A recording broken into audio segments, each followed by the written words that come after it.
کیونکہ خیبر پختونخوا میں تو الیکشن ہوا ہی نہیں سینٹ کا، تو وہ غیر آنی، یہ خیر پاکستان میں تو غیر آنی طریقے سے ہر کام چلتا ہے، لیکن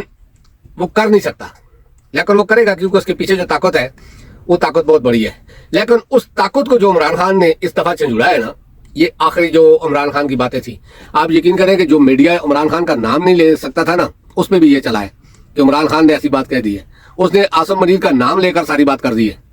کہ عاصم منیر ہی لندن پلان کا حصہ تھا، جو لندن پلان بنایا گیا نواز شریف اور عاصم منیر کے درمیان تھا، یعنی کہ ISI اس میں استعمال ہوئی۔ یہ ساری باتیں عمران خان نے کھل کر بتا دی۔ اب تو پاکستان کے میڈیا پر اور ٹاپ ٹرینڈ یہ بات بنی ہوئی ہے، اور میڈیا کے بھی ہوش اڑے ہوئے ہیں، جو خاص کر کے حکومت کے پٹھو صحافی ہیں جو لفافے کے انتظار میں لگے رہتے ہیں، ان کے بھی ہوش اڑے ہوئے ہیں، کیونکہ وہ تو نام لے نہیں سکتے۔ تو عمران خان ایک قیدی۔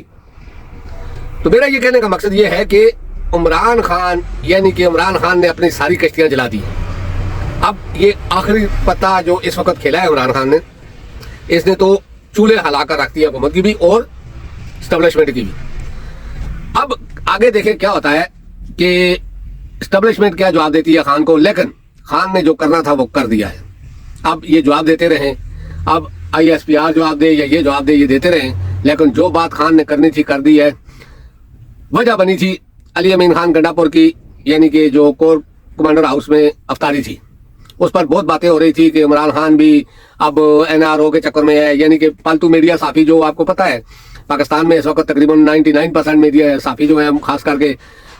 جو چینلوں پہ بیٹھے ہوئے ہیں یا جو اس وقت ایک اس کو دیکھ رہے ہیں بابے کو، نوٹ والے بابے کو، تو وہ ہر وقت یہی چلاتے رہتے تھے اور حکومت بھی۔ لیکن اس بیان کے بعد کوئی آدمی یہ نہیں کہہ سکے گا عمران خان NRO مانگ رہا ہے۔ تو عمران خان کا جو NRO مانگنا ہے وہ تو ایک طرف، دوسری سائڈ میں اب رونا دھونا شروع ہے حکومت کے، اور خاص کر کے نون لیگ کے ٹاپ کلاس کے لوگ بولنا شروع ہو گئے، اور نجم سیٹھی تک نے کہنا شروع کر دیا ہے کہ نون لیگ کو اب حکومت زبردستی دی گئی ہے اور جیلی مینڈیٹ سے دی گئی ہے۔ بلکہ ان کے اپنے لوگ، رانا ثناء اللہ کے بیان سنو، جاوید لطیف کا سنو، آج تو افنان اللہ جو شیر افضل خان مروت سے تھپڑ کھانے والا ہے اس کا بھی بیان آیا ہے۔ اس طرح کے بیانات چل رہے ہیں، اور یہ خود ہی اسٹیبلشمنٹ کو ننگا کر رہے ہیں، کیونکہ اور کون جتا سکتا ہے ان کو اس طرح؟ جیلی مینڈیٹ کون دلوا سکتا ہے؟ وہی دلوانے والے تھے نا، تو یہ خود بیٹھ کر ان کو ننگا کر رہے ہیں۔ لیکن اس کا دوسرا ریزن یہ ہے کہ نواز شریف اب میراڈونا، میں یہ تو نہیں کہہ سکتا کہ وہ کوئی لیڈر بننے جا رہا ہے، لیکن میراڈونا بننے جا رہا ہے، اسی وجہ سے وہ ان سے یہ باتیں کروانا چاہتا ہے تاکہ عوام کو اور اس کے کارکنوں کو لگے کہ نواز شریف ابھی تک اسٹیبلشمنٹ کے خلاف ہے۔ لیکن دوسری سائڈ میں آپ دیکھ لیں، بیٹی کو اسٹیبلشمنٹ کی وجہ سے وزیر اعلیٰ بنوایا، بھائی اسٹیبلشمنٹ کا وزیر اعظم ہے، 15 سے 20 سیٹیں تو قومی اسمبلی میں آپ کی ہوئی ہیں، صوبائی اسمبلی کی چھوڑ ہی دیں جو آپ نے چوری کی ہیں، اور چوری کر کے ایک آدمی، ایک بھائی وزیر اعظم بن رہا ہے، بیٹی وزیر اعلیٰ بن رہی ہے، اور نواز شریف یعنی کہ انقلابی بن رہا ہے۔ اب کیا پاکستانی عوام اتنی بیوقوف ہے کہ وہ اس انقلابی کو مان جائے گی؟ دوسری سائڈ میں دوستوں ایک جو خط کا چرچا چل رہا ہے، اب ہر آدمی کہہ رہا ہے کہ میرے کو ریشما نے خط لکھا ہے، لیکن ایک بات میں کہتا چاہوں کہ ریشما بھی قاضی کے انڈر ہی ہے جس نے خط لکھا ہے، کیونکہ قاضی کے اوپر بھی اس وقت مصیبت آ گئی تھی اور حکومت کے اوپر بھی، جو ججوں نے خط لکھا ہے، تو یہ ریشما کو آگے لایا گیا، اور ریشما تو شاید اس وقت شاید سعودیہ میں ہوگی، تو پھر بھی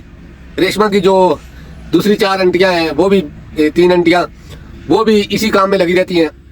تو پہلے تو ویڈیو آڈیو کا مسئلہ تھا، تو اب خطوں پر بات آ گئی ہے، لیکن قاضی اپنے آپ کو بچانے میں ناکام ہوا ہے، کیونکہ خط والی چیز کو کسی نے گھاس ہی نہیں ڈالا، خط والی چیز کو کوئی مانتا ہی نہیں ہے۔ تو یہ سب ان کا کیا دھرا ہے۔ یہ اس جو بات چل رہی تھی خطوں والی، یا جو یعنی کہ فل کوٹ یعنی کہ بلانے کا ایک بنا ہوا تھا، اس سے ایک توجہ اٹھانے کے لیے یہ ریشما کے خط مشہور کیے گئے ہیں،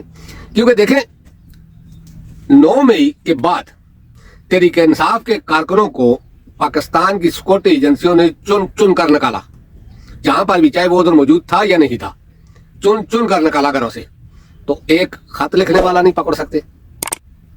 میں انڈیا کی بات تو نہیں کر رہا ہوں، انڈیا نے تو جو دھمکیاں دی ہیں وہ الگ چیز ہے، لیکن جو پاکستان میں اتنا خرچہ ہم ان سیکورٹی ایجنسیوں پر کر رہے ہیں، اپنے خون پسینے کی کمائی ان کو دے رہے ہیں، اپنے بچوں کے منہ سے نوالا چھین کر ان کو دے رہے ہیں، تو یہ خط لکھنے والے کو نہیں پکڑ سکتے، تو پھر انہوں نے 9 مئی والوں کو کیسے ڈھونڈ لیا؟ تو کہنے کا یہ مقصد ہے کہ اگر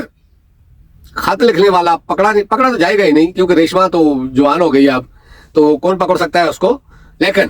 ایک ڈرامہ رچایا گیا، جو ڈرامہ اب کھل گیا ہے، تو دوستوں اب تک کے لیے تو انشاءاللہ نیکسٹ ویڈیو میں آپ سے ملاقات ہوگی. اللہ پاک آپ سب کو اپنی زمان میں رکھے. اللہ حافظ. السلام علیکم ورحمۃ اللہ وبرکاتہ.